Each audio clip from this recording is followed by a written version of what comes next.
안녕하세요. 전 40대 중반에 회사를 다니고 있는 한 가정의 가장입니다.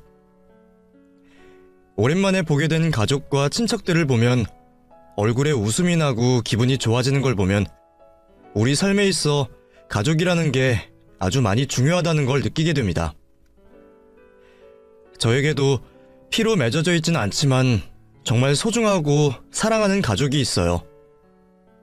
오늘은 그 가족에게 있었던 일을 말씀드려 볼까 해요. 제가 그 가족을 위해 복수를 결심하고 실행에 옮기게 된 일이죠. 그럼 그동안 우리 가족들에게 어떠한 일이 있었는지 말씀드려 보도록 하겠습니다. 지금의 아내와는 같은 회사를 다니게 되면서 만나게 되었습니다. 첫눈에 서로에게 호감을 가지게 되었던 우리는 각자 서로의 부서에 알고 있는 지인을 이용하여 자리를 만들게 되었고, 서로에게 호감을 가지고 있다는 걸 알게 된 후 연인 관계가 되었죠. 그렇게 2년 동안 만남을 가지고 있었던 와중에 홀로 지내시던 아내의 아버님께서 병에 걸려 시한부 판정을 받게 되셨어요. 아버님께서 사시는 날이 얼마 남지 않았다는 걸 알게 되자 저와 아내는 마음이 조급했습니다. 그전부터 결혼에 대해 이야기를 나누고 있었는데 아버님께서 살아갈 날이 얼마 남지 않았다는 걸 알게 되자 급히 서둘러야 했거든요. 저희 부모님께서도 아버님의 사정을 아시게 되고 좀 더 빨리 결혼을 진행할 수 있게 도움을 주셨죠. 양쪽 가족들 모두 한마음으로 결혼을 서두르고 있었던 중에 유독 저를 마음에 들지 않아 하던 아내의 가족이 있었어요. 바로 아내의 여동생, 저에게 처제가 되는 아이였죠. 아내와 나이차가 많이 났던 처제는 장모님께서 세상을 일찍이 떠나시고 아내를 엄마처럼 의지하고 여기다 보니 제가 자신에게서 언니를 뺏어간다고 생각했던 것 같아요. 그래서 좀처럼 마음을 내주지 않더라고요. 그때는 우선 결혼이 급했기 때문에 결혼을 하고 난 이후 친해지는 시간을 갖자고 생각하고 결혼 준비에 집중을 하게 되었죠. 이후 결혼을 하고 나서는 아버님께서 세상을 떠나시기 전 가족들과 같이 지내며 행복한 추억을 조금이라도 더 만들어드리기 위해 노력을 하게 되었죠.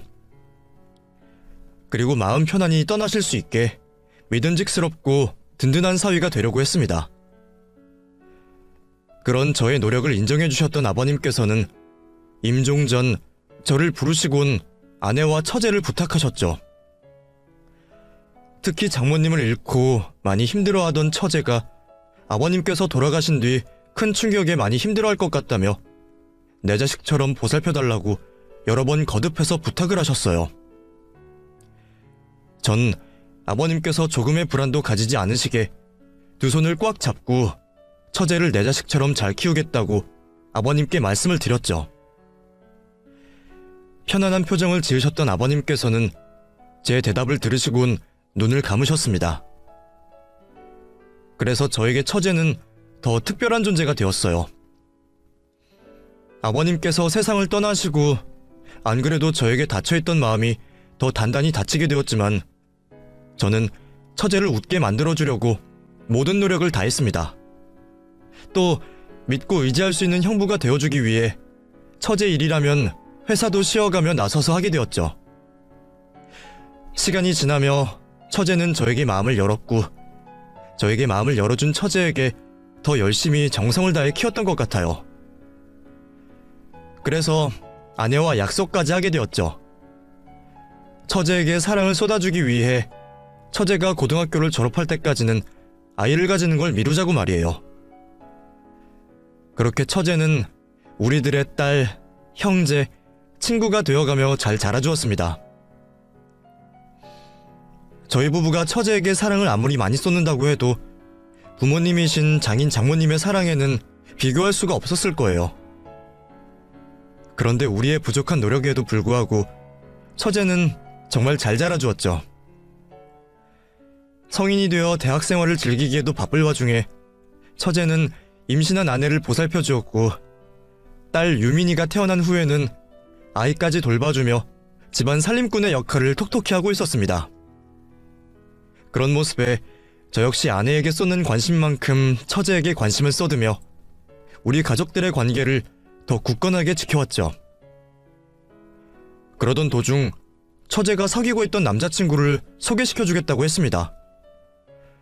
잘생긴 외모에 성격도 좋고 무엇보다 말까지 잘하던 처제의 남자친구를 아내는 좋게 보고 있었죠. 그런데 전 뭔가 마음에 들지 않았어요. 사람이 너무 진실성이 없어 보이고 말을 가볍게 한다고 느껴졌죠. 물론 그 자리에서는 내색을 하지 않았습니다만 전 처제가 더 나은 남자를 만났으면 싶었어요. 집에 돌아와서는 처제의 남자친구를 좋게 보는 아내에게 솔직한 심정을 말하게 되었죠. 우리 민서가 예쁜 건 알았는데 저렇게 잘생긴 남자친구를 사귈 줄은 몰랐네. 그것도 처음 하는 연애인데 남자친구 괜찮더라. 성격도 좋아 보이고 친화력도 좋고. 아무리 그래도 우리 어려워할 줄 알았는데 어떻게 만나자마자 말을 그렇게 잘해? 요즘 애들이라고 다 그렇지 않던데. 난 그게 별로던데. 사람이 진실성이 없어 보인다고 해야 하나? 말도 그때그때 임기응변으로 잘 만들어내긴 하는데 화려하기만 하지 별거 없는 얘기고 중간중간 거짓말도 섞는 것 같아서 뭐라고 할까, 사기꾼 느낌이라고 해야 하나? 하여튼 별로야. 처제가 빨리 헤어졌으면 싶어. 겨우 사귀는 사이인데 뭘 그렇게까지 말을 해. 난 둘이 오래 사귀었으면 하는데. 당신 우리 아빠 유언 때문에 책임감 있는 건 알겠는데 너무 심해. 남자친구인데 무슨 남편감 고르듯이 봐. 그리고 나나 민서가 봤을 땐 좋은 남자같이 보여. 당신 설마 민서 남자친구가 너무 잘나서 질투하는 거 아니야? 내가 어린애를 질투해? 그런 게 아니고 진짜 찜찜해서 그래. 할 수도 있지. 젊고 잘생겼고 성격 좋고 거기다 부모님이 큰 교회 목사라고 했던가? 그럼 사회적인 평판도 좋을 텐데 정말 다 가졌잖아. 엄친아처럼. 내가 봤을 때는 당신이 질투 같아. 아니면 우리 아빠 대신해서 장인어른 역할을 하거나.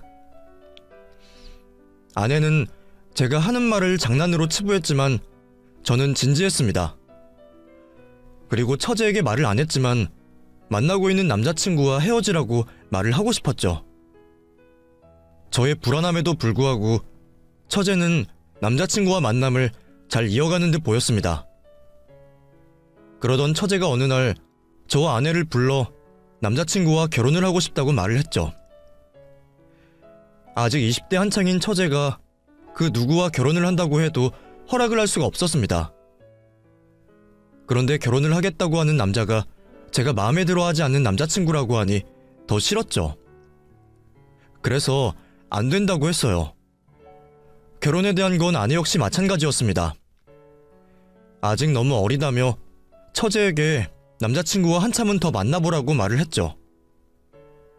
그런데 저희 부부에게 거절을 당하고 나서도 처제는 포기를 할 줄 모르고 남자친구와 꼭 결혼을 해야 한다고 말해왔습니다. 마치 결혼시켜달라며 재촉을 하는 듯한 처제의 모습이 이상했지만 그럴 때마다 우리는 조금 더 천천히 생각을 해보라고 하며 안 된다고 못을 박았죠. 그러자 나중에는 처제의 남자친구까지 집으로 찾아와 결혼을 허락해달라고 했습니다. 그리고 결혼을 반드시 해야 하는 이유를 설명했죠. 너네 모두 아직 사회 초년생이야. 만나온 기간도 길지 않잖아. 무조건 연애가 길다고 결혼 생활을 잘하는 건 아니지만 나이도 그렇고 갖춰진 조건들도 지금은 너무 이르다니까. 오죽하면 민서, 니네 언니도 안 된다고 말하겠어. 그리고 바울씨가 이럴 때 민서를 잡아줘야 하는 거예요. 같이 흔들리지 말고. 바울씨도 이제 막 회사 다니기 시작했는데 결혼하는 게 감당이 될 것 같아요? 그리고 바울씨 부모님은 허락하실 것 같고요. 두 사람 서로에 대한 믿음만 확실하면 나중에 시간 지나서도 언제든지 결혼할 수 있을 거예요. 그러니까 더는 난감하게 만들지 말고 돌아가요. 저희 부모님께서는 벌써 알고 계시고 허락도 하셨습니다. 그리고 나이가 어떻든 믿음이 어떻든 그런 것들과 상관없이 저와 민서 꼭 결혼을 해야 하는 이유가 있어요. 사실 민서 임신을 한 상태입니다. 그래서 저희가 형님 대회분들께 결혼을 재촉하게 된 거예요. 솔직히 저도 임신을 핑계로 결혼을 하겠다고 말하는 것 같아서 처음에 말을 꺼내지 않았던 거였어요. 임신과 상관없이 저 민서 많이 사랑하고 있고 꼭 결혼하고 싶습니다.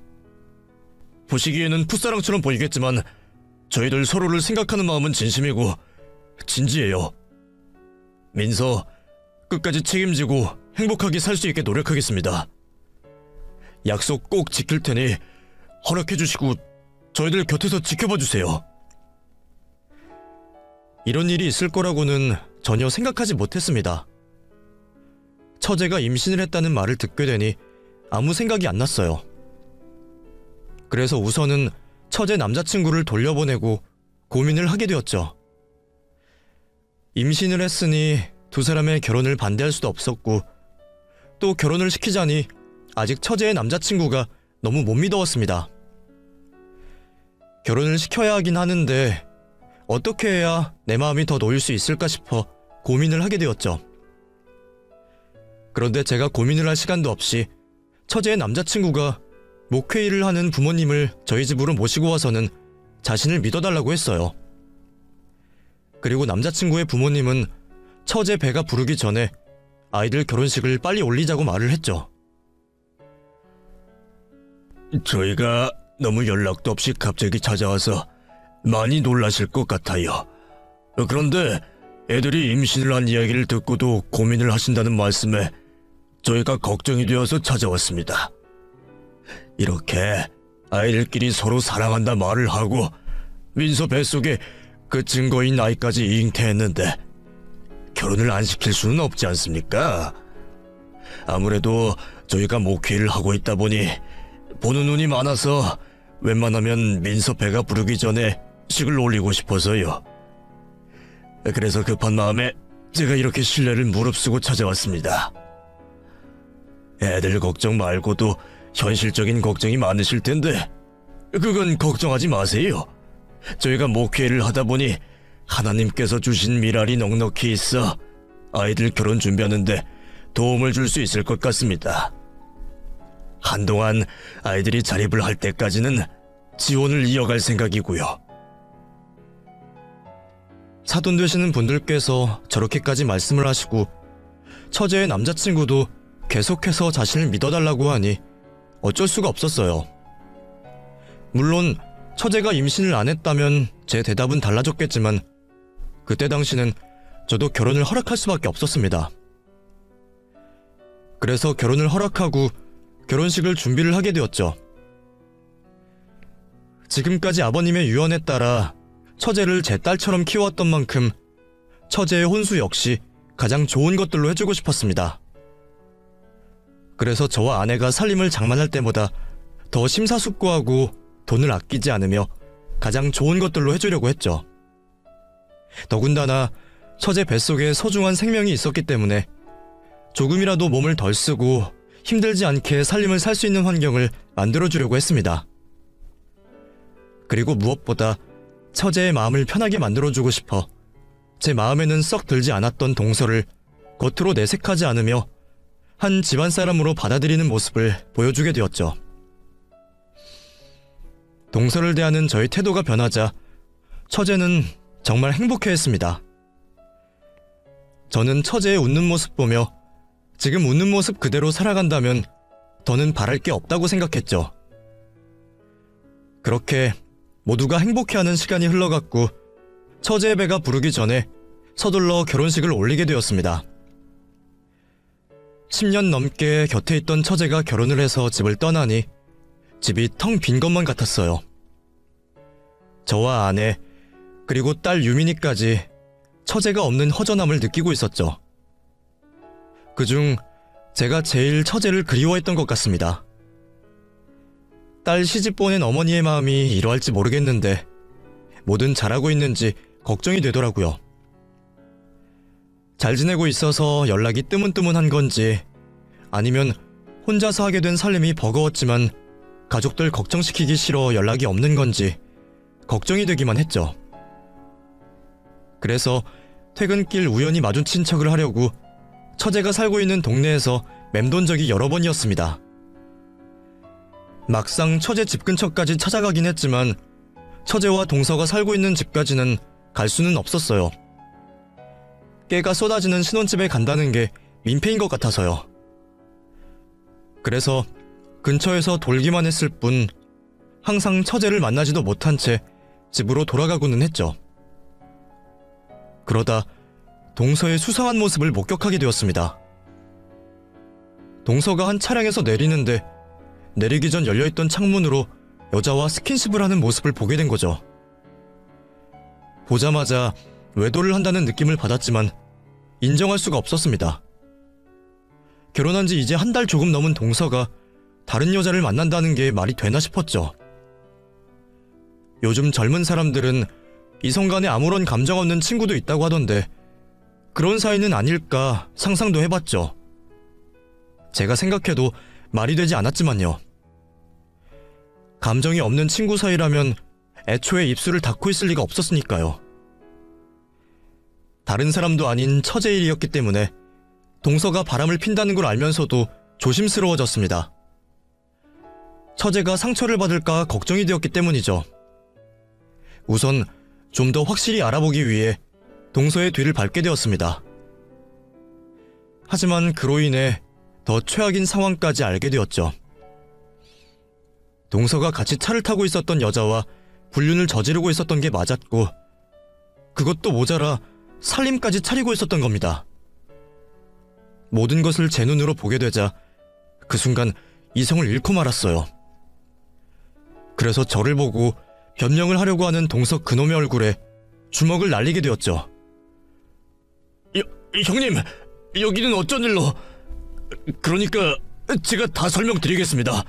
뭔가 오해를 하신 표정인데 옆에 있는 이 친구, 제 절친한 친구, 아니 사촌 동생입니다. 최근에 자취를 하게 되어서요. 이 새끼가 끝까지 나한테 우리 처제를 평생 사랑해주겠다고 해놓고 거기다 처제 뱃속에 아이까지 있는데. 그 뒤로는 일방적인 폭행만 있었습니다. 이성을 잃게 된 저를 말릴 수 없었던 동서의 상간녀는 경찰에 신고를 하게 되었고 결국 저와 동서는 신고를 받고 출동한 경찰에게 붙잡혀 파출소로 가게 되었죠. 문제는 그 다음이었어요. 아내와 처제가 파출소로 오게 되었고 동서가 외도를 하고 상대방과 살림까지 차렸다는 걸 확인하게 되었던 거죠. 그 순간을 얼마나 후회했는지 모르겠습니다. 순간 이성의 끈을 놓지 않았더라면 처제가 아무런 준비도 못한 채 충격적인 사실을 듣지 않아도 되었을 테니까요. 결국에는 밝혀져야 하는 사실이었지만 처제가 이렇게 무방비로 충격적인 이야기를 듣게 할 수는 없었는데 결국 저 때문에 이 일이 생긴 것 같았죠. 그런 후회를 하고 있을 때 충격을 받았던 처제가 쓰러지게 되었습니다. 그리고 뱃속의 아이에게도 문제가 생겼음을 알 수가 있었죠.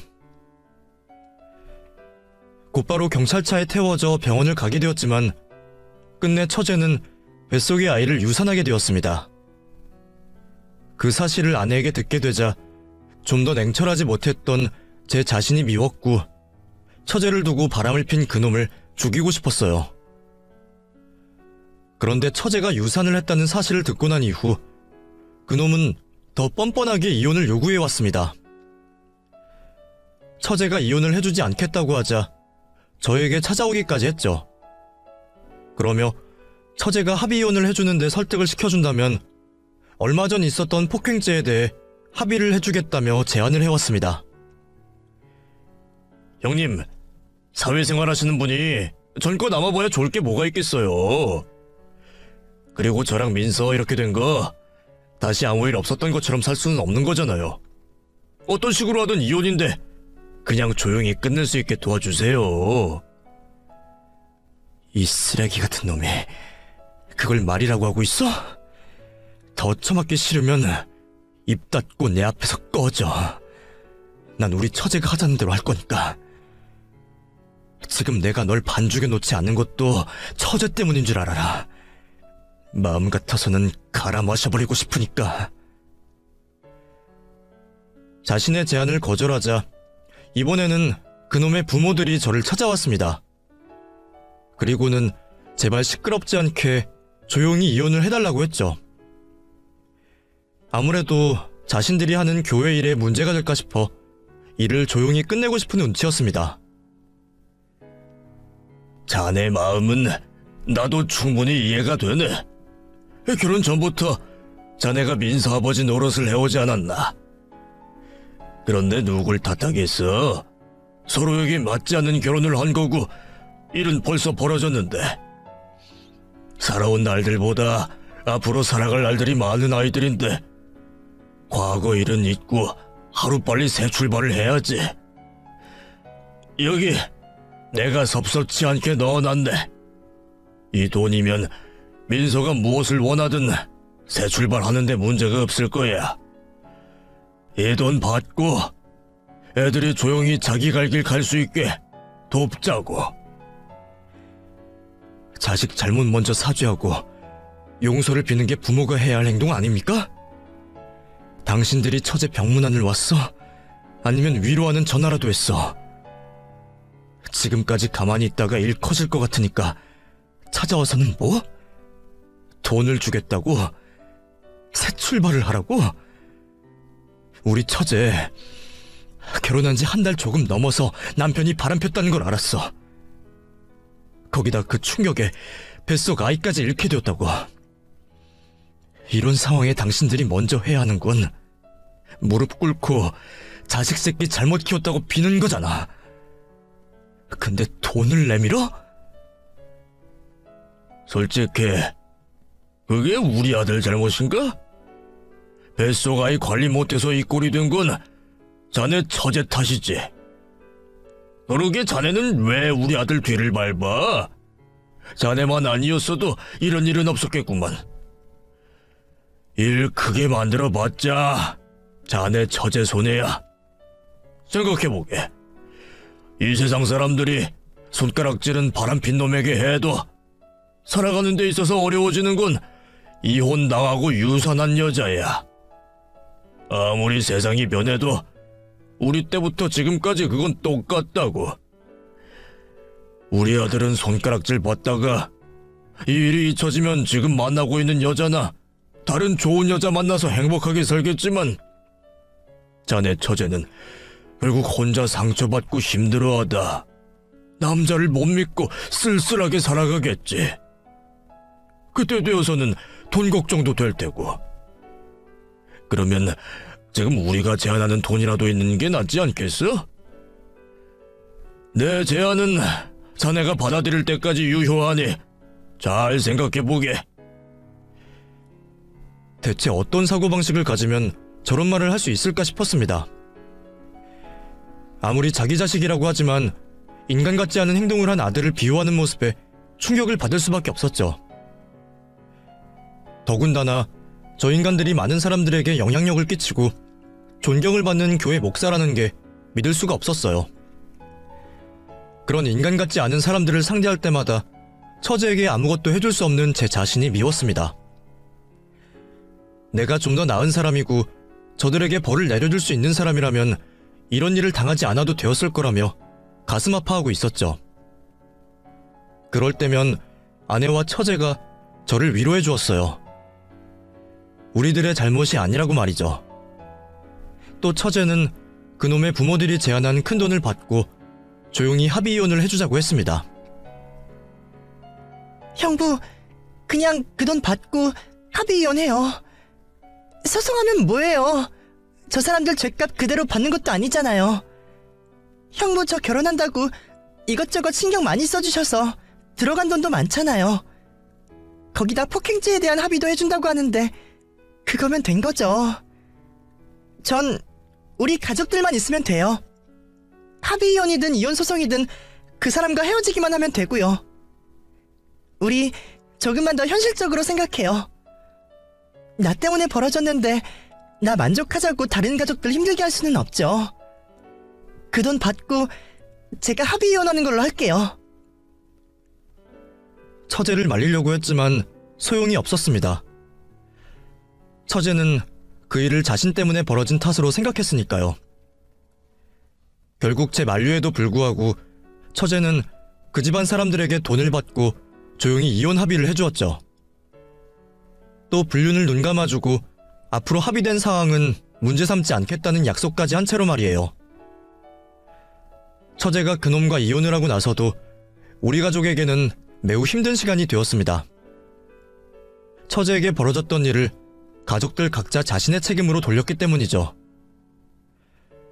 저는 처제를 지켜주지 못했다는 이유로 처제와 아내 그리고 돌아가신 아버님께 죄송해했고, 아내는 자신이 동생을 좀 더 세심히 돌보지 못한 것과 처제의 결혼을 반대하지 못한 것에 대한 후회를, 처제는 이 상황의 모든 원인인 김바울 그놈을 만난 것에 대한 후회를 하고 있었습니다. 우리 가족에게 기댈 곳이라고는 서로뿐이었어요. 그래서 힘이 들 때마다, 기분이 우울해질 때마다 서로가 서로에게 의지하며 위로를 해주고 그 힘든 시간을 견디게 되었죠. 1년 정도 시간이 지나니 처제도 조금씩 안정을 찾아갔습니다. 회복되어가는 처제를 보자 저와 아내 역시 마음이 가벼워지며 웃음을 되찾을 수 있었죠. 우리 가족 모두에게 어둡게 드리워진 날들이 조금씩 거치며 이제 맑고 밝은 날이 시작될 거라고 생각했습니다. 그런데 하필 그 일이 생기게 되며 다시 가족들 얼굴에 그늘이 지게 되었죠. 모든 것이 제자리를 찾고 있다고 생각하던 그때 회사에서 청첩장 한 장을 받게 되었습니다. 같은 부서에 일을 하고 있는 직장 후배에게 말이죠. 회사 사람들 모두 분위기를 띄우며 직장 동료의 결혼을 축하해주고 있었고, 저 또한 후배에게 덕담을 하며 결혼에 대해 이야기를 나누고 있었습니다. 그리고 직장 후배가 건네준 청첩장을 열어 확인을 하게 되었죠. 그런데 제 시선이 청첩장 한 곳으로 모이게 되었습니다. 그곳에는 평생 지워지지 않을 것 같았던 이름, 평생 다시는 보고 싶지 않았던 이름이 적혀져 있었어요. 처제에게 씻을 수 없는 상처를 주었던 인간, 처제의 전남편의 이름인 김바울이 적혀져 있었죠. 동명이인이라고 생각을 할 수가 없었습니다. 신랑 이름 위에 있는 부모의 이름 역시 그날의 일 이후 잊을 수 없었던 이름이었으니까요. 직장 후배가 결혼을 하게 된 상대가 처제의 전남편이라는 게 확실해졌죠. 상간녀와 살림을 차려 처제와 이혼을 하게 된 지가 겨우 1년이 조금 지났을 뿐인데 어떻게 후배와 결혼까지 하게 되었는지 그 과정이 궁금했습니다. 그리고 후배는 과연 이 인간의 과거를 모두 알고 결혼하는지 궁금했죠. 그래서 자연스럽게 두 사람의 연애사를 궁금해하는 것처럼 말을 하며 후배에게 남자와 만나게 된 과정을 물어보게 되었어요. 그런데 은혜 씨는 남자친구를 언제 사귄 거야? 나는 은혜 씨한테 남자친구가 있는지도 몰랐네. 아, 딱 1년 정도 됐어요. 남자친구가 워낙 바빠서 평일에는 연락하기도 힘들고 거의 주말에만 봤거든요. 주말에도 남자친구가 시부모님 도와야 해서 바빴던 건 똑같았지만요. 저희 시부모님들께서 목회일을 하시거든요. 그러면 사귄 건 1년이라고 해도 많이는 못 만났겠네. 그런데 결혼을 결심할 정도로 믿음이 생겼어? 예비 신랑 되는 분이 엄청 믿음직한 스타일인가 보다. 네, 엄청 믿음직스러워요. 아무래도 목회를 하시는 시부모님 밑에서 자라서 그런가 말 하나 단어 하나 진심이 담겨있는 스타일이거든요. 또 워낙 저한테도 잘하고요. 그래도 결혼은 좀 나중에 하려고 했는데 남자친구가 빨리 같이 살고 싶다고 말을 해서 이렇게 됐어요. 거기다 시부모님께서 남자친구에게 제 이야기를 들으시고 마음에 드셨는지 직접 찾아오시기까지 하셨거든요. 이런 시부모님들 밑에서 이런 남자와 함께 살면 행복하게 살겠구나 싶어서 결혼을 결정하게 되었어요. 직장 후배의 연애사 모두를 그 자리에서 들어볼 순 없었지만 조금 듣게 된 내용만 들어봐도 우리 처제에게 있었던 일들과 너무나도 비슷했습니다. 그리고 무엇보다 놀라웠던 것은 후배가 그놈과 1년 전부터 만남을 가지고 있었다는 거였어요. 1년 전이라면 처제가 그놈과 이혼을 가지고 다투고 있을 때였죠. 그때 당시 처제와 이혼을 한 상태가 아니었으니 그놈은 처제와 결혼 생활을 할 당시 만나고 있었던 상간녀, 그리고 저의 직장 후배까지 총 3명의 여자를 동시에 만나고 있었던 겁니다. 도대체 몇 명의 여자를 만나야 만족을 하는 건지 정말 여자의 미친놈이라고밖에 생각이 되지 않았어요. 거기다 자기 아들 장단에 맞춰 행동하는 부모 2사람 역시 이전에도 알고는 있었지만 제정신은 아니라고 생각이 되었죠. 직장 후배에게 이 모든 사실을 어떻게 말해줘야 하는지 고민을 하게 되었습니다. 당연히 말을 해줘야 한다고 생각은 했지만 어떤 식으로 말을 하고 사실을 확인시켜줘야 할지가 고민이었죠. 이제 겨우 그놈과 있었던 일에서 벗어난 처제를 내세워 사실을 밝힐 수는 없었어요. 그렇다고 제 말만 믿고 후배가 그놈과 파혼할 거라고는 생각되지 않았죠. 우선 후배가 결혼식을 올리기 전까지는 시간의 여유가 있었기 때문에 사실을 알리는데 어떻게 해야 할지 고민을 더 해보기로 했습니다. 그리고 처제와 아내가 이 사실을 알아차리지 못하도록 청첩장을 숨기기로 했죠. 후배에게서 받은 청첩장은 회사 책상 서랍에 넣어두기로 했습니다. 그렇게 주말이 되고 전 하루 종일 고민에 빠져 있었어요. 그러면서 아내와 처제 몰래 과거 그놈이 벌였던 행동의 증거들이 무엇이 남아있나 확인을 해보게 되었죠. 다행히 아내가 모임이 있어 밖을 나갔고 처제가 제 딸을 데리고 산책을 나가줘서 자료를 뒤적거리는데 한결 편하게 행동할 수 있었어요. 그렇게 찾아낸 자료를 보며 후배가 더 정확한 증거를 요구할 때는 어떻게 해야 하는가 확인을 하고 있을 때였습니다. 저녁을 먹고 들어온다던 아내가 일찍이 집으로 들어왔죠. 황급히 자료들을 숨기고 있었는데 아내가 손을 씻지도 않은 채로 안방문을 벌컥 열었어요. 그리고 저를 쳐다보았죠. 무슨 일인가 싶었는데 아내의 손에 제가 후배에게 받았던 청첩장과 같은 청첩장이 들려 있었습니다. 당신 그 청첩장을 어떻게 가지고 있어? 난 분명히 회사 서랍에 두고 왔는데. 이 미친 새끼가 이런 짓 하는 걸 알았으면 나한테 가장 먼저 말했어야지. 왜 말을 안 했어? 은혜, 신입 때 우리 부서에서 일했던 애야. 연차는 좀 차이가 나지만 나랑은 사수 부사수 관계여서 친하게 지냈다고. 오늘도 은혜 결혼한다고 해서 오랜만에 보러 갔는데 나한테 이걸 주더라. 그러면서 당신한테는 이미 줬다고 하더라고. 내가 이 청첩장 받고 얼마나 놀란 줄 알아? 은혜에게 미안하기도 하고 속이 울렁거리고. 이 미친 새끼 그냥 둘 거야? 은혜도 피해자로 만들 거냐고. 나도 지금 그 일 때문에 하루 종일 고민하고 있었어. 은혜씨, 그놈과 결혼 못하게 하는 건 당연하지. 근데 처제 이제 겨우 좋아지고 있어. 이번 일 알게 되면 또 상처받을지도 모른다고. 그러니까 최대한 처제가 모르게 행동해야 돼.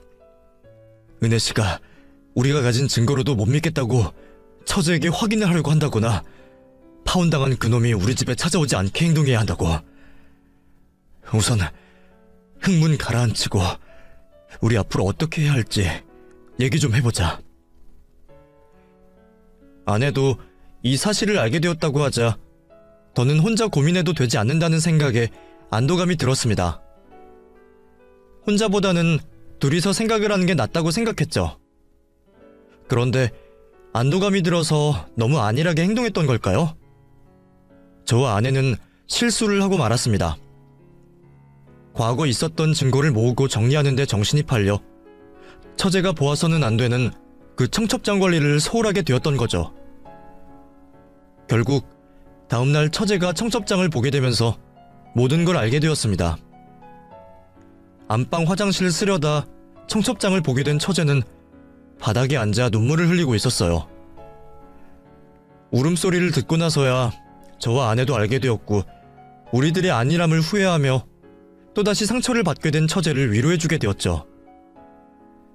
우는 처제를 달래주기 위해 우리가 알고 있는 사실을 모두 말해주었고 처제를 위해서라도 이번 결혼을 망치겠다고 말했습니다. 그런데 저희 말을 가만히 듣고 있던 처제가 전에는 꺼내지 않던 말을 했죠. 당시 그놈에게 또 다른 여자가 있었다는 것에 충격을 받고 하는 말 같았어요. 형부, 나 위해서 지금까지 많이 해주신 거 아는데 제 부탁 하나만 들어주실 수 있어요? 어디서든 잘 살고 있다는 말 들리지 않게 해주세요. 형부 제발 저놈 인생 망쳐주세요. 처제가 뱃속의 아이를 잃고 난 이후 단 한 번도 그놈에 대한 원망을 저희에게 표현한 적이 없었습니다. 항상 자신을 탓하고 있었죠. 그러던 처제가 녀석을 망가뜨려 달라고 하니 놀랍기도 했고 처제의 마음속 분노가 느껴지기도 했습니다. 전 못다 했었던 과거의 제 일을 하기로 결심했죠. 녀석에게 복수를 해주기로 한 겁니다. 그날 이후 저와 아내는 처제의 부탁을 들어주기 위해 복수에 대한 계획을 세우게 되었어요. 법적으로는 이미 할 수 있는 게 없었습니다. 처벌을 받는다고 해도 처제를 비롯해 다른 피해자들이 받게 된 상처에 비하면 솜방망이 처벌에 불과했죠. 사적으로 심판하는 게 가장 확실하다고 생각되었습니다. 그래서 우선 증거를 있는 대로 모으기 시작했어요. 우리가 가진 증거들로만은 부족하여 다른 여성들에게 도움을 받기로 했죠. 우리가 알고 있는 여성에게 먼저 찾아가기로 했습니다. 그 여자는 처제에게 상처를 줬던 것과 동시에 현재는 은혜 씨에게 밀려 그놈에게 상처를 받게 된 여자, 바로 처제와 그놈이 결혼을 했을 당시 그놈과 불륜을 저지르고 있던 상간녀였죠. 우리가 자신을 찾아오자 여자는 당연히 당황을 했습니다. 그리고 신경질적인 반응을 보였죠. 우리 역시 처제에게 상처를 줬던 여자와 상대를 하기 싫었지만 대의를 위해서는 어쩔 수 없었습니다. 그래서 부탁을 해가며 도움을 요청했죠. 이제 와서 나보고 뭘 어쩌라는 거예요? 나 그 사람이랑 한참 전에 끝났어요. 근데 왜 나를 찾아오냐고요? 그놈과 헤어졌다는 거 알고 찾아온 거예요. 그리고 그것 때문에 찾아왔고요. 일방적으로 통보받았죠? 헤어져달라고. 왜 그랬을 것 같아요? 처음부터 길게 만나려고 한 사이는 아니라서? 아니면 그놈이 이제서야 양심의 가책을 느끼고 더는 이 관계를 이어가서는 안 된다고 생각해서? 혹시 그쪽은 저희 처제와 똑같은 일을 당하고 있다고 생각해 본 적 없어요? 그놈이 다른 여자를 만나고 있다고 생각해 본 적 없냐고요? 지금 그게 무슨 말이에요? 그리고 그렇다고 해도 나보고 어쩌라고요? 내가 똑같은 일 당했으면 비웃기라도 하려고 찾아온 거예요? 아니요. 우리는 그쪽 도움이 필요하고 그쪽도 우리에게 도움을 줘서 그놈에게 복수하자고 찾아온 거예요. 피해가 가진 않을 거예요. 우리는 그놈이 당신한테 어떻게 행동했고 무슨 말을 했으며 어떤 행동을 했는지 알고 싶어서 왔어요. 증거를 줘도 좋고 증언을 녹화해준다면 더 고맙고요. 김바울 그놈 곧 결혼해요. 저희 회사 후배와 말이죠. 후배 말로는 1년 전부터 사귀고 있었다니까. 우리 처제와 이혼을 하려던 시기. 그러니까 그쪽과 살림 차리고 살 때 그때 다른 여자를 한 명 더 만나고 있었어요. 우리가 거짓말을 하고 있다고 생각한다면 사실이란 걸 확인시켜 줄게요. 그 다음에 어떻게 할지 결정해도 돼요. 그런데 우리 그 새끼 우리나라에서 발 못 붙이게 만들려고 하니 제발 도움 좀 줘요. 누군가는 나서야 피해자가 덜 생겨요. 우리들과 대화를 하게 된 여자는 이번 복수에 도움을 주기로 했습니다. 나중에 듣고 보니 여자는 자신이 우리 처제와 똑같은 일을 당했다는 걸 알고 있었죠. 다만 자신 역시 우리 처제에게 상처를 줬다는 걸 알고 있었기 때문에 다른 행동을 하지 못했다고 해요. 거기다 처제와 반대로 그놈 쪽에서 먼저 협박을 해왔다고 합니다. 자신들의 사이를 사람들에게 알리려고 한다면 역으로 세상 사람들에게 여자가 상간녀라는 걸 알려 제대로 된 삶을 살지 못하게 만들겠다고 말이죠. 그런 이유로 지금까지 그놈과 있었던 일을 잊고 지내왔다고 합니다. 하지만 속에서는 항상 남자를 원망하는 마음이 있었다고 해요. 그래서 저희에게 도움을 주기로 한 거죠. 우리는 여자에게 그놈과 만남을 가지며 있었던 내용들과 헤어진 이후 그놈과 그놈의 부모가 있었던 협박들에 대한 증언을 모두 영상으로 녹화할 수 있었습니다. 그리고 뜻밖의 자료도 건네받을 수 있었죠. 그놈의 부모가 여자를 찾아와 나눈 내용을 녹음했었던 파일을 받게 된 겁니다. 이후 그놈의 대학교 시절과 학창 시절, 그리고 다니고 있는 교회의 사람들까지 조사해 녀석의 과거를 파고 다녔습니다. 조금이라도 도움이 된다고 생각하면 사람들에게 양해를 구하고 증언과 증거를 받아냈어요. 그렇게 녀석이 어떤 사람인지 저희가 모아온 증언과 증거만으로도 설명할 수 있게 되었을 때 후배에게 찾아가 모든 사실을 말하게 되었죠. 후배 역시 우리 말을 듣고 바로 믿지 못하는 눈치였습니다.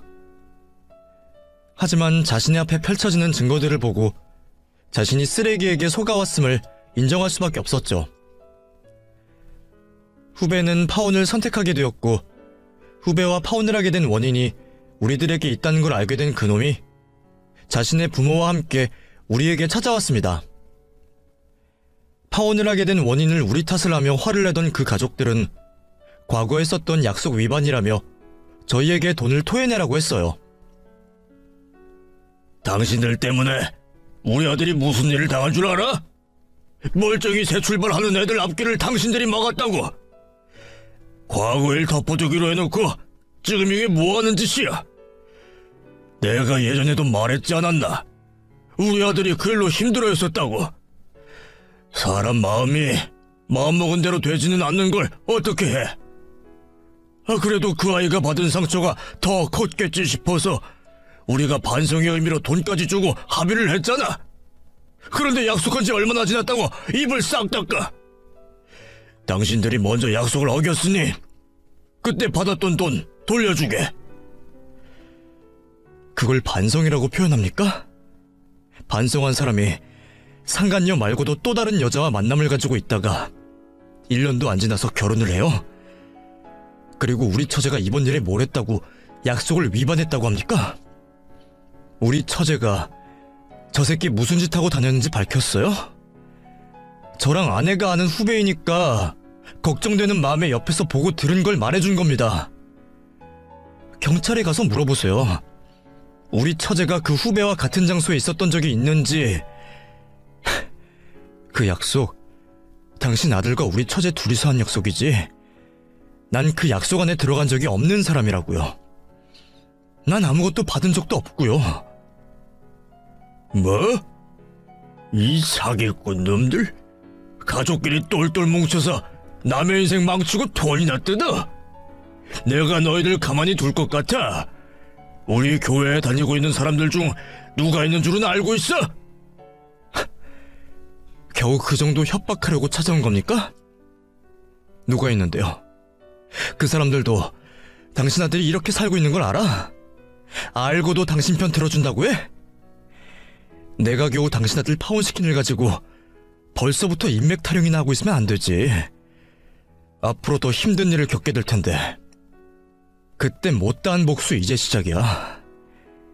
내 딸 같은 처제 건든 네 아들, 그리고 그것도 새끼라고 품고 있는 당신들한테 상상도 못할 복수 준비해놨으니 기대해.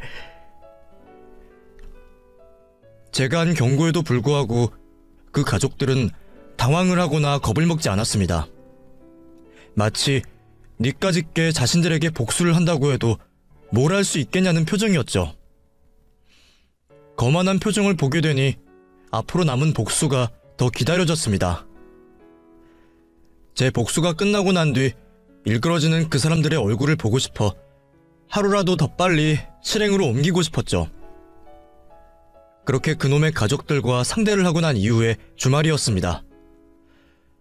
전 가방을 메고 녀석의 부모가 하고 있다는 교회로 찾아가게 되었죠. 그곳에는 그놈의 아버지를 따르는 수많은 교인들이 있었습니다. 전 이 모든 사람들 앞에서 교회의 수장인 목사가 어떤 사람인지, 또 그의 자식 새끼 또한 얼마나 대단한 놈인지 밝힐 생각이었습니다. 그래서 그 모든 걸 증명하기 위해 가방 속에 지금까지 모아온 증거들과 증언들이 한가득 있었죠. 가방에 있던 자료들 모두 그놈에게 당한 피해자들의 목소리가 생생히 담겨져 있는 증거들이었습니다. 그렇게 목회가 시작되었어요. 저는 앉아있던 자리를 빠져나와 사전에 파악해두었던 방송실로 들어가게 되었죠. 그리고 그 안에 있던 사람들에게 불이 났다는 거짓말을 하고 방송실을 장악할 수 있었습니다. 문을 잠근 뒤 안에 있던 캐비넷과 서랍, 책상 등을 이용해 출입문을 봉쇄시켰어요. 그리고 이제 막 그놈의 아버지, 목사놈이 설교를 하려는 순간 가지고 있던 USB를 이용하여 화면을 송출했죠. 화면에서는 저희 처제를 시작으로 목사놈 아들이 만나왔던 피해 여성들의 증언이 나왔습니다. 목사 바로 뒤에 있는 대형 스크린 화면과 양쪽에 있는 TV에서 목사의 아들을 지목하며 여성 피해자들이 증언을 하는 방송이 나오니 교회에 있던 모든 교인들이 수군거리기 시작했죠. 목사는 나오는 화면을 보면서 정신을 못 차렸습니다. 자신의 바로 앞에 마이크가 있고 교인들이 보고 있다는 것도 까먹었는지 욕설을 하며 방송을 막으라고 난리였죠. 야, 이 새끼들아! 지금 뭐해? 당장 저 방송 꺼버려! 빨리 방송실로 가서 무슨 일이 벌어지고 있는지 확인하라고! 목사의 말을 듣고 교인들이 방송실로 찾아와 봤지만 소용이 없었어요. 이미 철문은 굳게 잠겨져 있었고 가구들까지 쌓아 올려놨으니까 말이죠. 계속 틀어져 있는 화면으로 인해 교회 안에 있던 사람들 모두가 목사 아들의 문제를 모를 수가 없었습니다. 밖을 내려다보니 다들 입에서 밖으로 터져나오는 소리를 겨우 손으로 막아가며 방송을 집중해서 보고 있었죠. 그러다 스크린 화면과 TV 전원이 꺼지게 되었습니다. 방송실을 들어올 수 없으니 화면 자체를 꺼버린 거죠. 목사는 놀란 교인들을 진정시키며 다시 사람들을 꿰어내려고 했어요. 다들 놀라셨을 텐데 진정들 하시길 바랍니다. 방금 전 나온 화면들 전부 거짓부렁입니다. 목회를 하다 보면 많은 사람들의 시기와 질투를 받게 됩니다. 어떻게 해서든 저를 끌어내리기 위해서 말이죠. 이런 간악한 사탄들의 노름에 우리 그리스도인들이 흔들려서는 안 됩니다. 주님께 가는 길은 멀고도 험난합니다. 앞으로도 이런 일들이 우리 곳곳에 도사리고 있을 거예요. 하와에게 접근한 뱀처럼 마태복음에서 마귀가 예수님께 시험에 들게 한 것처럼 마귀들이 속삭이겠지만 흔들려서는 안 됩니다. 전국 바로 앞까지 와서 지옥으로 떨어질 수는 없지 않습니까? 목사는 자신이 시기와 질투를 당해 모함을 받는 것처럼 교인들에게 설명을 했고 지옥을 언급하며 자신의 말을 믿도록 겁을 주었습니다. 오랜 시간 사람들을 선동하고 속여와서 그런지 대응을 잘하고 있죠. 하지만 저에게 남아있는 증거들은 많았습니다. 녹음기에 있던 다른 여성들의 증언들 또한 틀게 되었죠. 그 안에는 앞서 방송에 나왔던 처제와 상간녀, 그리고 직장 후배 외에 다른 여성들도 있었어요. 결혼까지 약속한 사이들은 아니었지만 다들 그놈과 연애를 하며 상처를 받았었던 여성들이었죠. 양다리는 기본이었고 자신의 실수로 인해 사귀던 여성에게 아이가 생겼는데도 책임을 지지 않으려 하던 그놈의 행동들을 증언하는 여성들이었습니다. 동영상 촬영은 힘들다고 했지만 다들 증언은 녹음해줄 수 있다고 했었죠. 그리고 여성들 또한 앞선 피해자들과 마찬가지고 그놈의 부모들이 합의 또는 설득을 시켰다고 했어요. 그 내용들이 모두 그 녹음기 안에 정리되어 있었고 마이크를 타고 교회 안 모든 곳으로 퍼져나가고 있었죠. 녹음기에 있던 모든 내용이 끝나가게 되었을 때 결국 방송실 문이 열리게 되었고 저는 목사를 따르는 교인들에게 잡혀 방송실에서 끌려 나오게 되었어요. 그리고 신고를 받은 경찰들이 오기 전까지 사람들에게 잡혀있게 되었죠. 머리끝까지 화가 난 목사는 제 인생을 끝내버리겠다며 화를 냈습니다. 너 이 새끼 감히 내 교회에서 이런 짓을 벌여? 내가 말했지. 너희들 가만히 안 두겠다고. 경찰서에 가서도 지금처럼 당당할 수 있나 보자. 절대 용서 못한다. 당신과 당신 아들이 눈앞에 보이는 사실에도 죄를 인정하지 않고 날 죽이겠다고 날뛰면 날뛸수록 당신들만 불리해질 거야. 나도 쉽게 멈출 생각 없거든. 인맥? 그 사람들도 결국에는 돌아서게 될걸?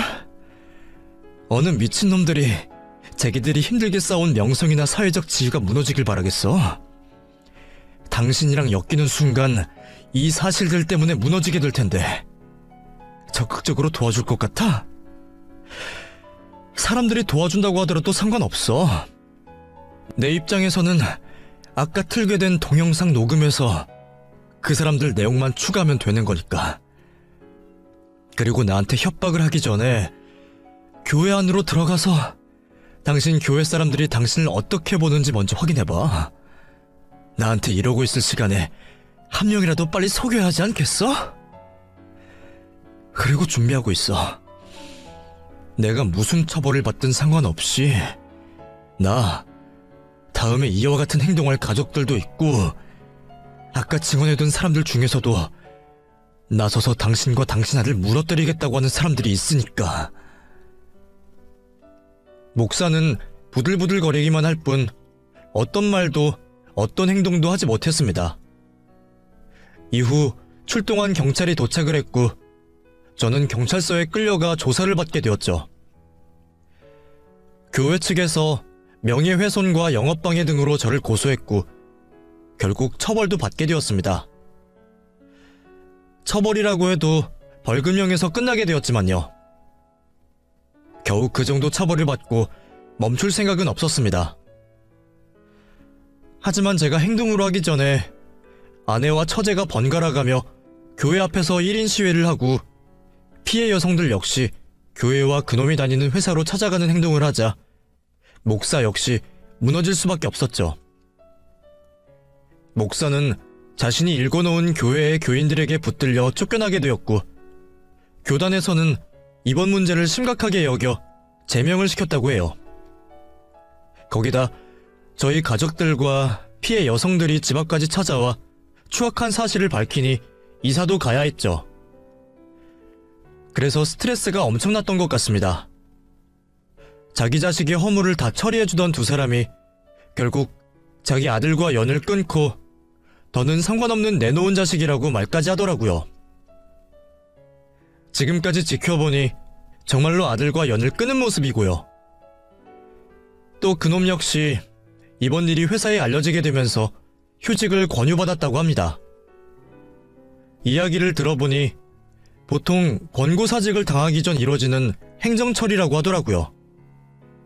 그놈 또한 자신이 회사에서 나가야 한다는 걸 알아서 새로 취업할 곳을 알아보고 있다고 하는데 취업을 할 수 있을까 모르겠습니다. 아직 저희의 복수는 끝나지 않았으니까요. 그놈이 어느 곳을 가든 우리는 쫓아다닐 겁니다. 자신이 한 잘못을 진정으로 반성할 때까지 말이죠. 앞으로는 이 이야기의 가해자인 김바울과 그의 부모들 같은 사람들이 생기지 않기를 바라며 저는 여기서 이만 이야기의 마무리를 하고 여러분들께 끝인사를 드리겠습니다. 들어주셔서 감사하고 가족과 행복하시길 바라겠습니다.